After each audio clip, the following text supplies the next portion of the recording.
నువ్వు నీకిష్టం వచ్చినట్టుగా సుఖమును అనుభవించితివి అన్నాడు.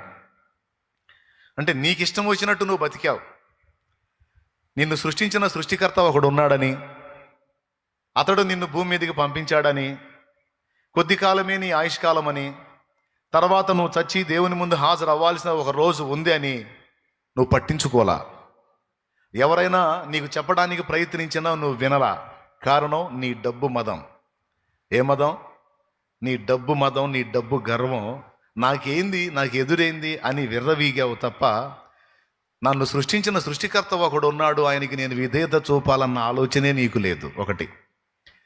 రెండవది, భూమి మీద ఉన్నప్పుడే పరలోకానికి నేను దారులు వేసుకోవాలి అన్న ఆలోచన మర్చిపోయావు. రెండు.